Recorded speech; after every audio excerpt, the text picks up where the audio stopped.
Welcome back to Holtz. I've got a new video today for you guys where we're doing a little discussion on my thoughts about the sprint qualifying in this year's season, the pros and cons of it, while also doing my favourite track, Austria. I'm also using my wheel, early stages, so we'll see how we go. But let's get into it. I'm going to just focus on the start so I don't fail. Jeez, oh, he's gone, he's spun, went into Norris. Alright, so about the sprint qualifying. Now I don't hate it, but I don't love it. Okay, I don't mind having sprint quali to change up, you know, a weekend here and there throughout the season. I think it's a good change and it brings a new dynamic into it. Now it is going to be at Imola, Austria and Brazil this year. Of course, Austria being my favourite track. But it was originally meant to be at 6. So Bahrain, Canada and Netherlands were actually tipped to host a sprint qualifying this year as well. So it looks as though with the fan outcry, teams, you know, voicing their opinion, it's dropped from the 6 to the 3, which I think is a good idea. If it was, you know, going to be 6 sprint qualies throughout a season, I probably would have been against it. But because there's only 3, you know, I'm all for it. And it also looks like they're starting to really implement some new ideas into it. So last year, the point system was first gets 3, second gets 2, third gets 1. So basically it was Mercedes, Red Bull getting all the points. Whereas, oh, that's a bit dodgy. Whereas this year, in the new season, with the new regulations, they're also bringing in the new point systems. First gets 8 points, and it goes all the way down to 8th, gets 1 point, which I think is a great new addition to it. It also brings in, you know, midfield teams. It's not going to be Red Bull, Mercedes gaining those points constantly, so I reckon that's a really good change. And it looks like they want to just improve sprint qualifying and not just keep it the same old, like Formula One has been in years gone by. So I like that. I like that addition. I think it's really good that Formula One is actively changing the sprint qualifying to make it more exciting and more appealing to the fans. What a race this is, though. So what are some of the pros on the new sprint qualifying? Well, it makes the championship more interesting. You got to think about it as not again. You got to think as now the midfield is coming into play with the point system. You know, like last year, Ferrari, McLaren, you know, Alpha was getting up there. Are you fucking kidding me? It's a close battle, so every point can matter. And now with the new, you know, 8 points for first all the way down to 8th, every point can be the reason that you're, you know, 4th in the championship or 6th in the championship, that's constructor-wise, or in the Drivers' Championship. It could, you know, depending how close it could be, you'd be anywhere from 5th all the way down to, you know, 12th, who knows? I'm just putting numbers out there, but, you know, you get some of those points in the sprint quali and it could really help your season along if you're going in a tough battle. Ooh, a bit wide there. And with those points, there's more of the line to go for it, you know. Before, when you're doing the sprint quali like last year, the top teams only get the points, and you may get a better position in the race, but, you know, is it worth that risk? You could lose way more points from doing that. So drivers would, you know, hold back a bit more. But with the new point system, you could see that gaining, let's say your next closest rival is in 10th, you're in 6th, you go for those points, you could really get a step above them. You know, that's the defining moments of a season, really. So you could go for it. We could see more overtakes, more gutsy moves throughout the season when we do come to those sprint qualifiers. And to be honest, it's a nice shake-up. You think about it, you know, we had the Friday, the 2 practices, Saturday practice, then quali, and then the race on Sunday. You know, one weekend every so often comes through where you have quali on the Friday. Then you have, you know, a sprint quali on the Saturday. It throws things around, makes it interesting, brings the fans in, and because it's only happening at 3 races, it's a little treat. It's not going to be an overload, so that's, you know, something to look forward to. Like, don't get me wrong though, I love how qualifying is, Q1, Q2, Q3, and it's the most exciting time, especially when there's everything on the line.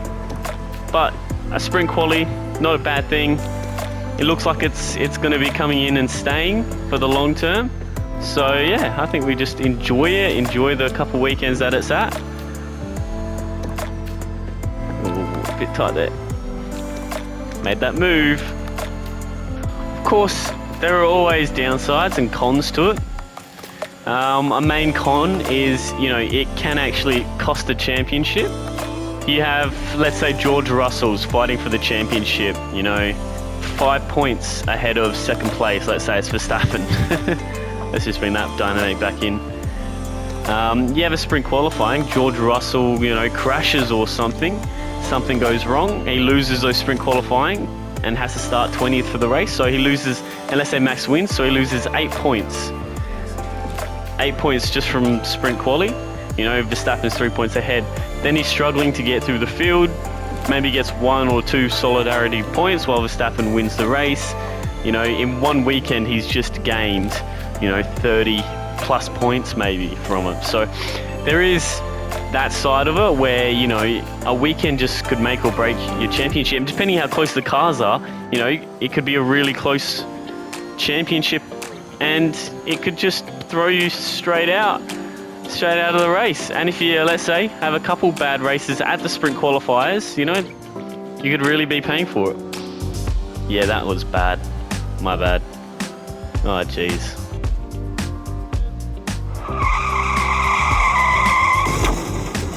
Yep, I've crashed. You idiot. Brilliant. Love that for me. Love it real good. Alright, so looking at another con, expensive. So it can be quite expensive for the teams.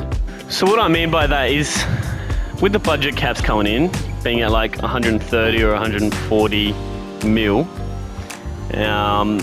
you know, every crash is actually really going to matter, even for the bigger teams.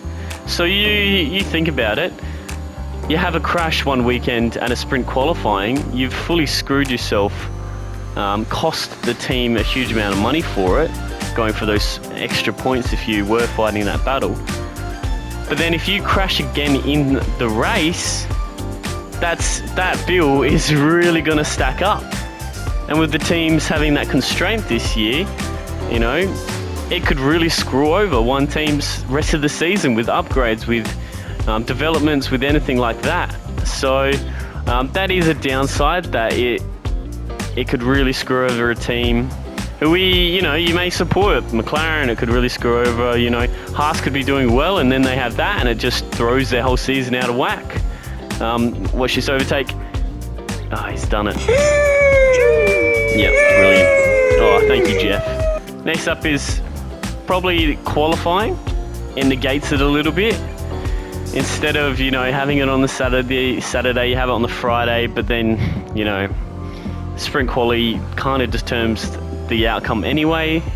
But it's not a huge downside, as the sprint quali is only at 3 races, and we have normal qualifying for, you know, all the rest of the tracks, which is like 20, because there's 23 tracks this year or something.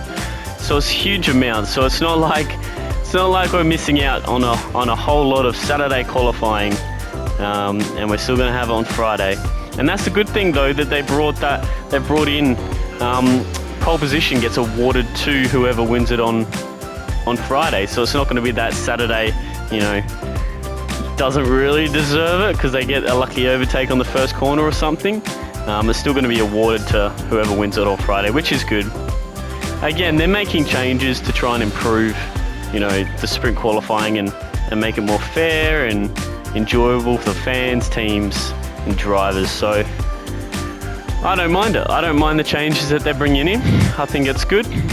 Again, it's here to stay. It doesn't look like it's going to be going anywhere anytime soon. I know a lot of people probably would rather that, but, you know, give it a couple years, give it time. I think it will grow on everyone. I am hoping that they just keep 3 races, sprint quali, for the next few seasons, that they don't increase it too much. It may go up to 4 or at most 5, but that would be about it. Can I catch Ocon? That is the question. You son of a bitch. Answer is no. No, I cannot. So it looks like we're on our last lap. See if I can get this overtake on Raikkonen. Of course I can. Just that good. DRS and ERS did not do anything in that. So let me know what your thoughts are about sprint qualifying. I'm sure a lot of people have different opinions, which is completely fine. Are you sure about that? Leave it in the comments, have a discussion. But those are my thoughts. I thought it would just be good to talk about it, you know, with the upcoming season. That's already probably... Oh, Jesus! I'm bad at this game. 18th. Woohoo! Man, you suck. Alright guys, thanks for watching. Peace.